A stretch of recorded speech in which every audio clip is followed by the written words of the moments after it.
Fred, good to see you again. Thank you, Nadia. So earlier this year, I attended a solid agri program. It was for people from all manner of backgrounds in the agri space, and of course, yours truly represented.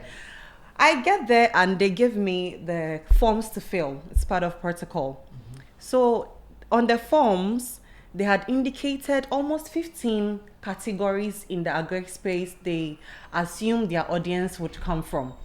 And then the whole thing ranged from cash crops to fruits to vegetables. And believe you me, I kid you not, I didn't see livestock. Yeah. So I was confused. Yeah. And then later I asked one of the organizers, do you guys recognize that livestock also falls under agriculture? Yeah. But then that got me thinking, why is it that especially in Ghana, when you mention agriculture, the first thing that comes to mind is crops? Yeah. I know we are known hugely for cocoa and the other cash crops, Yeah. but I feel something is missing. Fred, how do we deal with this perception? Because it even affects getting grants and funding for the livestock industry at a point. How do we go about this? If you have your experiences, I would love to know. Yeah, I think I do. I do, and it's an observation that we've all seen.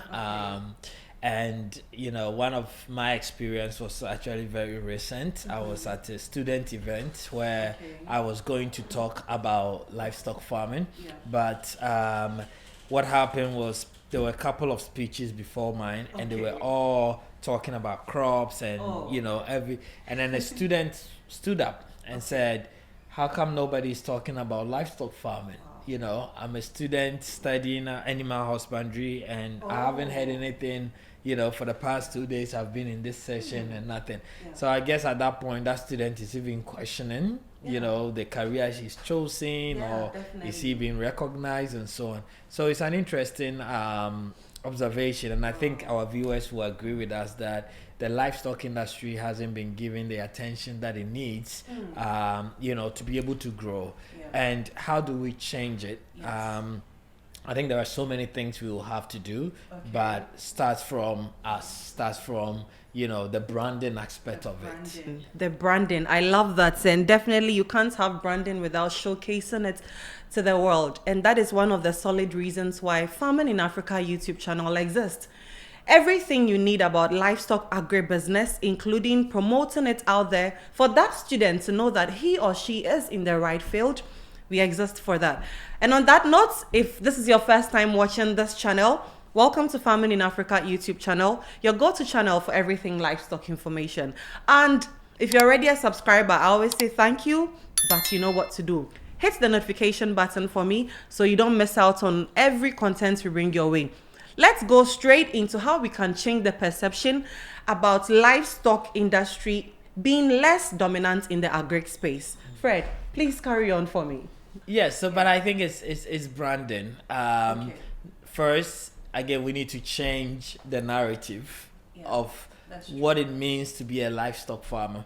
Because if I take myself, back into the olden days, if I think about who is a livestock farmer, I think about a cattle farmer.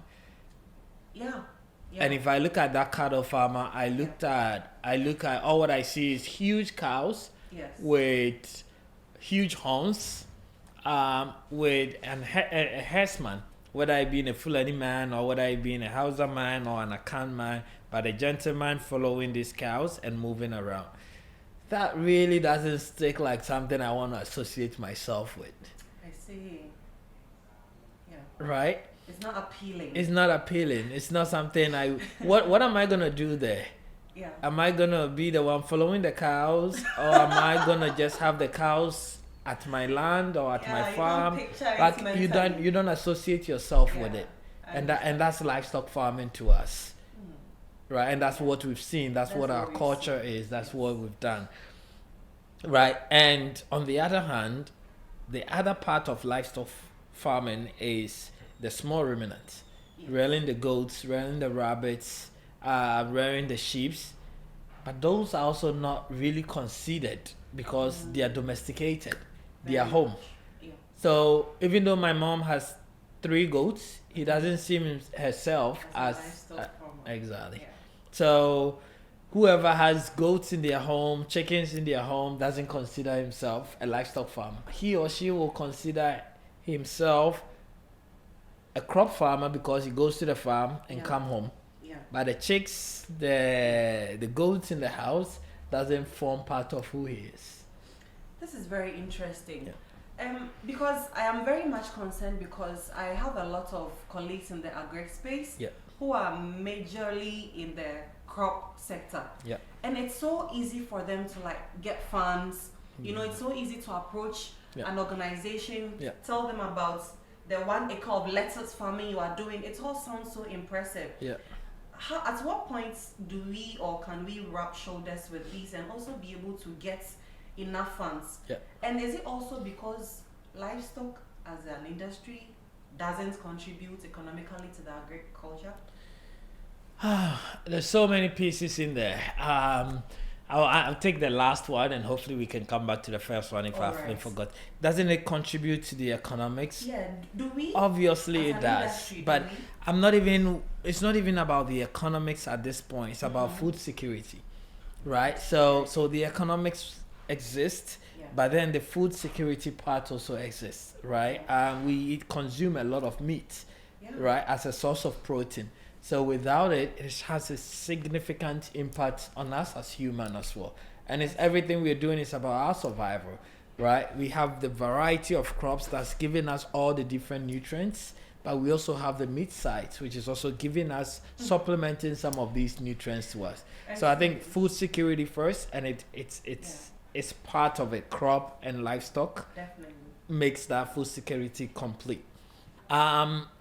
What do we do? I think it's, I've talked about changing the narrative of it.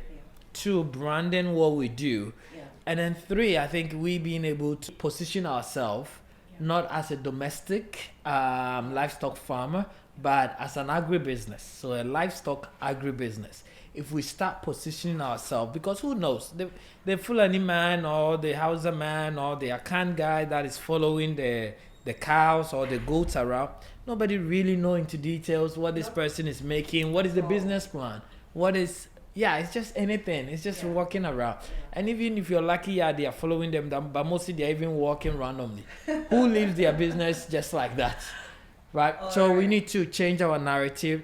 We need to brand ourselves well. We need to position ourselves well. And we need to think of it as a business. As a business. Think of it as a business. Wow. So, this whole discussion actually with the experience you shared, it's really hitting hard on me today because we have a lot of veterinary schools around. And if that student is a representative of the mindsets they have, then I think it's very concerning. So if we've decided to change the narrative to such schools, what do you think they can also do to change such mindsets their students have? How do they contribute to changing the narrative? I think it's part of a bigger picture, which is the agriculture all by itself, right? So when you go to school, I mean, all of us, we went to high school and, agri students were sort of in between there. Like they are not really, it's like... Isn't that dominant group? And most of those people in that class don't even want to be there. They wanted to be science students. And they didn't get it, and they are pushing to the agri. It's true. I know. I went to high school also, so I know what it means, right? So if them themselves are not proud of where they are. The school doesn't really recognize them because you go and this is business, this is science, this is vocational courses. You understand? But then the agri is like small classroom one. We always have business, like general arts 1, 2, 3. Almost 5 sections. Exactly. And what do you have for agriculture? Like a one class, all lumped up somewhere, so I think agriculture in general, we have a long way to go. But as we're going, we've made some progress in the crop sector, but livestock farming or agribusiness is something that hasn't been even touched. And I think there is a huge potential there. And I guess that is why, I have chosen the livestock agribusiness because it's challenge and I love challenges, but the potential there is also amazing. Talking about potential, enlighten us to that veterinary student watching. What are some of the potentials? Because you are evidence enough, but people, like you said, we are yet to reach that kind of wide audience to be able to make this change. So what kind of potentials are there in this industry? I think that there's a lot. Number one, I'll start from this because it's coming to mind and I don't want to forget. Sure. It's research. Research. Yes, the amount of research that needs to go into the livestock industry to make us understand what we're dealing with is even a huge market. I see. Just research, because knowing what we have, what are the challenges, understanding the problem, understanding the breeds, understand why A and B doesn't work. And that same research has been given to crops. Oh yeah. Right. So the research, you might not be the typical business side, but like that is my number one. It's like, what is the dedication into understanding? Because understanding the problem is part of the solution. Yeah, almost half the solution. Exactly. So understanding the livestock industry, the challenges that exist with it, the market that exists. If I want data on livestock farming in Ghana, it's very hard to get. Right?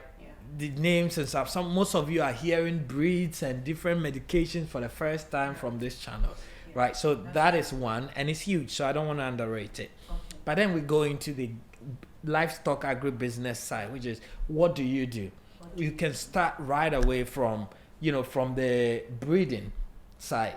And breeding is one of the potential that I am actually loving at this moment, because again, the opportunity is that we don't have the good stock to be able to fulfill. A livestock farmer is going into livestock farming for two reasons: for either for meat consumption or for milk production, right? And then the third one, which I'm adding on, is for the breeding purpose, which most people don't do.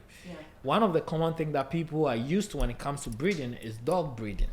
Oh yes. People know I need to breed dog for other dog lovers, but we have livestock lovers, which is us who wants to go into livestock farming. Where do we get the right genetic? Where do we get the perfect breed, the breeding stock? And it might surprise you to know that not every female animal or male animal is a breeding stock.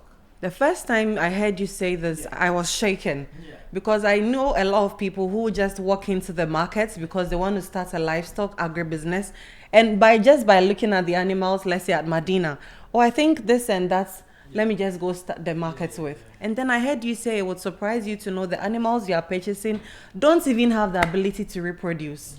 Ooh. So we need a market, number one, an opportunity. Number one is we need a market that is targeting farmers that want to go into livestock, and that's the breeding sector. Right? So we have some institutions that are doing their best trying to become the breeding center. Of course, some of them trying to look for certain breeds, and some didn't have it, some didn't know it, and therefore have to take a step further.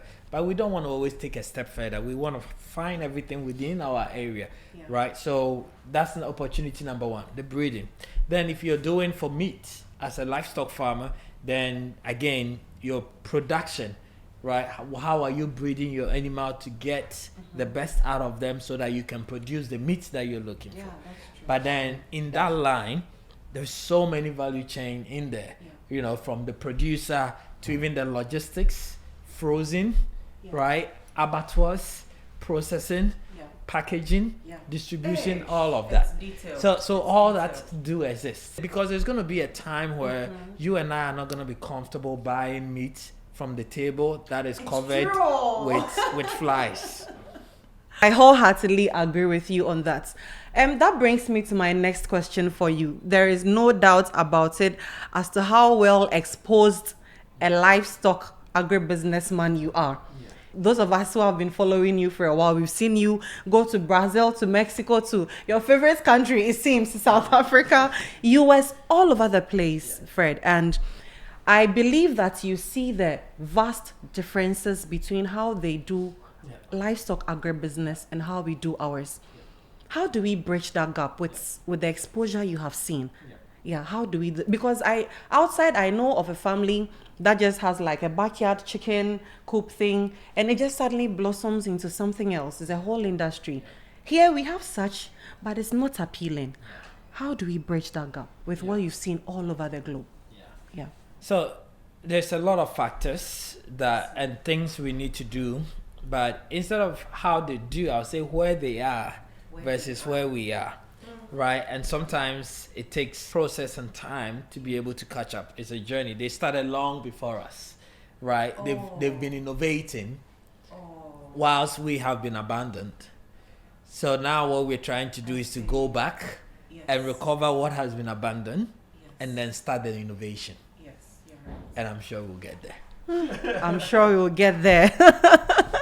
We are going, heaven knows how, but we would surely get there. I like something Fred talked about the breeding aspect, because we can't emphasize enough on how wrong it is to suddenly go into the market just by looking at animals, buy them to go start your livestock agribusiness with. And that is why we as a company, Farming in Africa, have actually taken it upon ourselves to be the authentic source of good breeding stock of livestock here in Ghana and in the whole of West Africa. Please, if you are listening to this and you are watching, I already told you how this channel is going to be very insightful for you if you want to go into the livestock agribusiness. And on that note, I believe you've heard about our Sementia Research, Learning and Development Farm. If you are interested in getting quality breeds to start your livestock business with, look nowhere else. Just pick our contact from our bio, reach out to us, and let's get talking. Actually, we won't just sell the livestock to you. We have a whole package that has got to do with farm setup, where even if you don't have the most basic knowledge on how to start, listen, don't go waste your investments. Just reach out. We have packages for farm setup. We would set up your farm for you right from the beginning to the very logical conclusion. And then even continue to give you knowledge, expertise, expert tips on how to run your business successfully. When people say, I want to meet Fred, I have a problem with this, the first question I ask them is, how long have you been following Farming in Africa YouTube channel?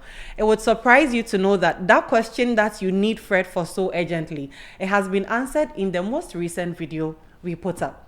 And this is our way of, trying to be there for all of you. And that is why just recently we've started to organize these impactful webinars, which also are a sustainable means of giving out specified knowledge that you need on various aspects of your livestock journey to help you also to become very profitable and lucrative. Please join us on this journey, because we've set out to change the narrative. And to all of the students out there who are into animal husbandry, animal health, animal science, I'm going to let Fred look into the camera and tell you how much of potential there is for you in this industry. Follow him, because he himself is solid proof of the potential and benefits in this industry. So Fred, to that students out there, to the colleges out there who are focused on animal husbandry, what would you leave them with as we wrap up this insightful discussion? Yeah, I think my message to them is they couldn't have chosen any other better course in this time than agriculture, and specifically in the livestock agribusiness. They should just open their eyes and look for problems within their communities, within their school, within wherever they find themselves. In the agri space, in the livestock space, and just start now acting on it. And they'll give themselves just a few years. Trust me, their friends that are in all the other departments are going to go through the cycle, and by the time they get there, they will be there sipping water, waiting for them. And personally, I love how nice it is when we go anywhere with you and somebody asks you, what are you? What do you do? And Fred goes like, I'm a farmer. And they are just shocked because, how can this young gentleman say I'm a farmer? And on that note, if this is your first time watching us, it is not by mistake that you are watching Farming in Africa YouTube channel. To our subscribers, we love you. Thank you for doing this journey with us. But go an extra mile. Distinguish yourself actually by hitting the notification button, by liking. When you like these contents we bring you, it reaches a lot more people who probably even have similar interests like you. And also share. You never know whom you might be helping. I always say, if you have any inquiry or question you wish we had addressed in the discussion but we couldn't or didn't, not to worry at all. Put it under the comment section and we will do due diligence in attending to you, okay? Until we come your way again with another impactful video concerning the livestock agribusiness, From Freddie and the entire team here in Farming in Africa, it is bye-bye for now.